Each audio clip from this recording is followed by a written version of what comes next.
أمنا لهم فيديو بزعبا TFSA أكاونت أب كندا أنتايم قانون TFSA أكاونت كم يقرنا نخفتن كله بزعبا TFSA كم فلتو زقبانا حدا بحدا خنزارة فينا بفلاي كان زوم أب كندا نبرن درو ناب كندا خنمس ودينا زلنا أزي طبعا إنفورميشن على سلازي كسامنا يمتر عشان إذا فيديو اختكاتاتلو بخبر عدمكم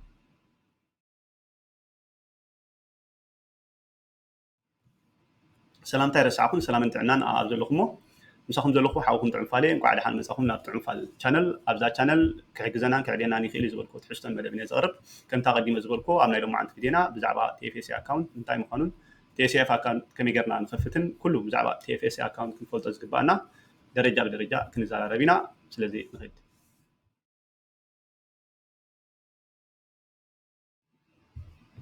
أبكتشن شعتن من قصة كندا كم حد حلفة نبرت كندا جنزب كوهللون وفرين خقبرون نختار علو زتات توي TSFA احترت قال ناي tax free saving account كوينو كقبلنا عزقنا ناي وهلا وي وفري حساب مالتي والكسبات كوشت حساب ناي TSFهم كابزرو خبو ناي وفر توت وي مكسب قبل خي كفلوا وي كتاكس كي كفلوا جنزبهم وهللون كوفرولون زفلهم أزي بلوت account مس من قصة كندا مزقوب حسابي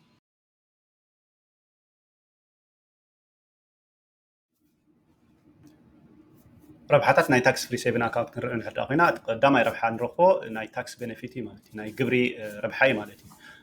زخونه اب تاكس فري سيفن اكاونت انفست قبرنايو زوفرنايو وفري انتدع وليدو انتدع عابيو اتز رخبنايو مخسب ويولد زخونه تاكس بهال اين كفلو نسطراي زي كونه اتز ترخب مخسب ويولد ون انتدع عابيو مليس وليدون زخونه تاكس بهال اين خفلولون مالتي زخا ازيو بلوص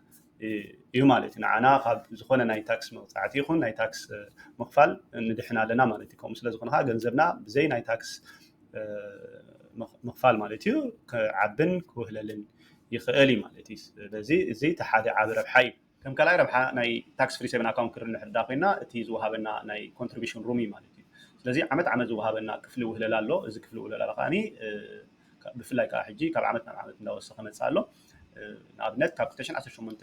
ዝኣተና ብዝዓዲ እንድሕር ኮይና ናብ ካናዳ ዝመፀና እንድሕር ኮይና ኣብ 2018 ናይ 5500 ነይሩ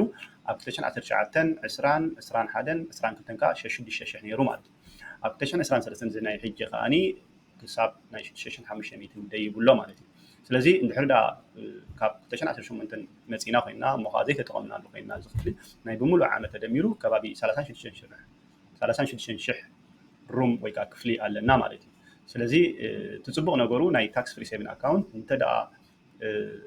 ዝተፈላለዩ ምክንያት ነቲ ዝነበረና ሩም ዘይተጠቒምናሉ ካብ ዓመት ናብ ዓመት ይውህለል ወይ ከዓ ይሰጋገር ምዃኑ ማለት እዩ ስለዚ ነዚ ፈሊጥና እቲ ዘለና ሩማት ንምፍላጥ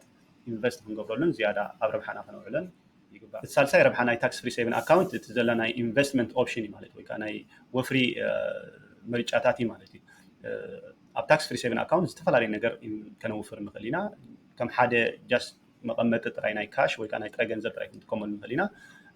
ወይ ከዓ ከም ሓደ ጃስት ሴቪንግ ኣካውንት ከዓኒ ከም መዋህለሊ ጥራይ ኣብ ዝተፈላለዩ ግዜ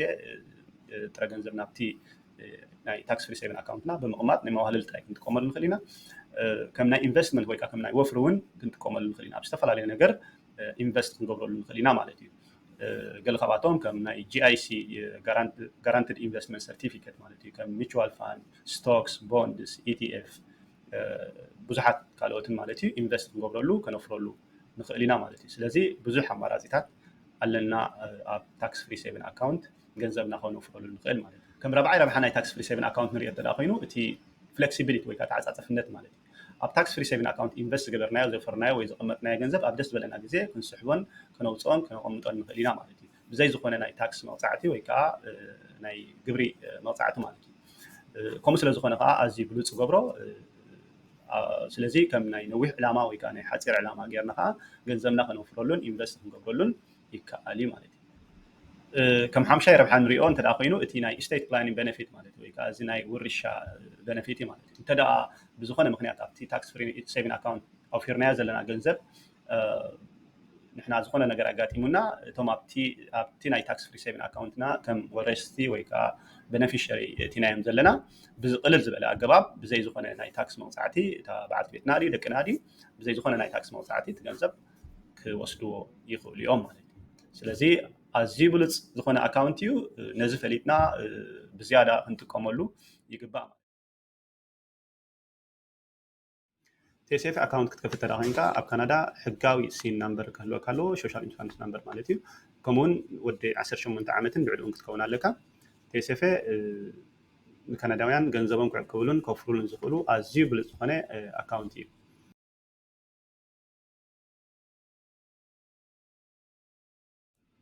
ኣብ ካናዳ ዝርከባ ኩለን ናይ ፋይናንሻል ትካላት TSF ኣካውንት ክትከፍት ትኽእል ኢኻ ንሳተን ከም በዓል እዘን ዓበይቲ ባንክታት RBC TD ስኮሻ ባንክ BMO CIBC ካልኦትን ማለት እዩ ካልኦትን እዘን ናይ ኦንላይን ባንኪንግ ኣገልግሎት ዝህባ ከም ኢኩዊ ባንክ ሲምፕሊ ፋይናንሻል ኣተርና ባንክ እውን ክትከፍት ይከኣል እዩ ካልኦት እዘን ናይ ኢንሹራንስ ካምፓኒታት እውን TSF ኣካውንት ኣገልግሎት ይህባ እየን ናይ ኢንቨስትመንት ብሮከሬጅ ንብሎም እውን ከም በዓል ኮስትሬድ ዌል ሲምፕል TD ዳይሬክትን እዚኣቶም እውን TSF ኣካውንት ክትከፍት ይከኣል እዩ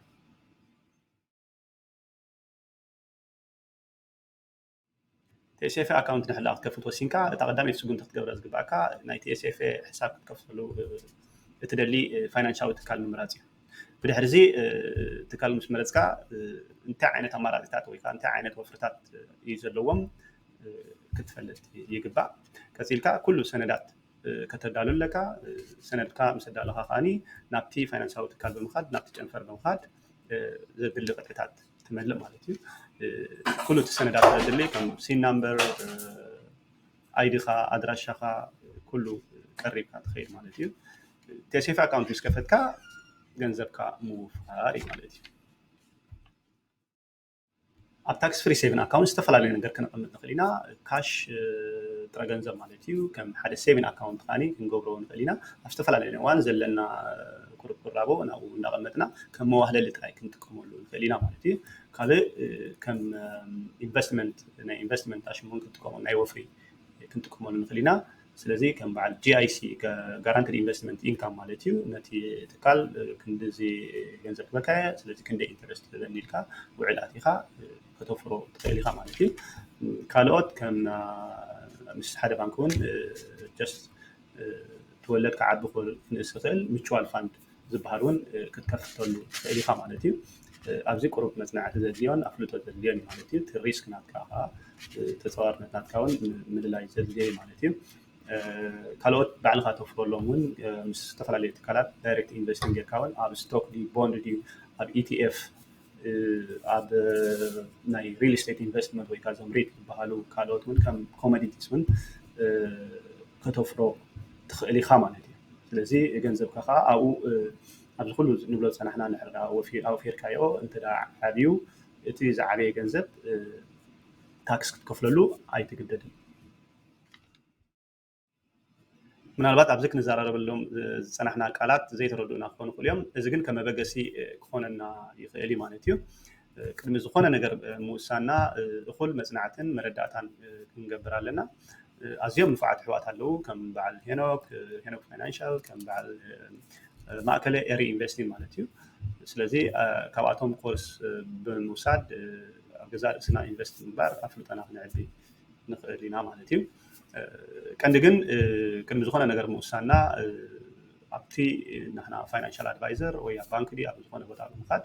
እኹል መረዳእታን መፅናዕትን ክንገብር ይግባእ ማለት እዩ ታክስ ፍሪ ሴቪንግ ኣካውንት እንታይ ምዃኑን ከመይ ጌርና ታክስ ፍሪ ኣካውንት ንኸፍትን ደረጃ ብደረጃ መምርሒ ርኢና ኣለና ስለዚ ካብ ሎሚ ጀሚርና ካብ ግብሪ ነፃ ዝኾነ ሃብቲ ምዕባይ ንጀምር እዛ ቪድዮ ሓጋዚት ኮይና እንተረኺብናያ ኣብዚ ቻነልና ንተወሳኺ ጠቃሚ ትሕዝቶታት ንምርካብ ላይክ ሼር ሳብስክራይብ ምግባር ኣይትረስዑ ይቐነለይ ሰሰናይ